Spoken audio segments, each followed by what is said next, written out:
आजकल varicose veins और पैरों के दर्द के लिए कमर्शियल मार्केट में बहुत सारे ऑयल्स क्रीम्स अवेलेबल हैं। जब भी हम ऑयल्स या क्रीम्स के बारे में सुनते हैं तो सबसे पहले ख्याल आता है मसाज का। लेकिन हर वेरिकोज वेन पेशेंट के लिए मसाज बेनिफिशियल नहीं होता है।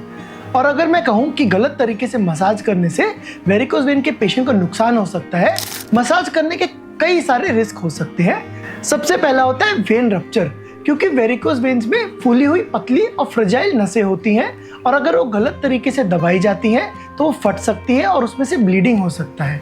इसके बाद होता है थ्रोम्बोसिस।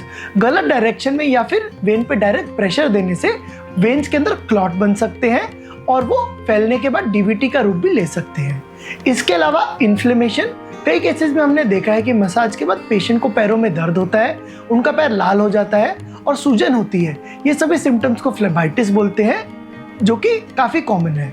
जब लोग मसाज ऑयल या क्रीम का उपयोग करते हैं तो उन्हें कई केसेस में टेम्परेरी रिलीफ मिल जाता है, पर अंदर की बीमारी ट्रीट नहीं होती है। और जब अंदर की वेन खराब हो जाती है तो फिर पेशेंट डिले ट्रीटमेंट सीख करते हैं डॉक्टर के पास जाके, जब उनका स्टेज बढ़ जाता है, जैसे कि स्टेज 4 और 5 में।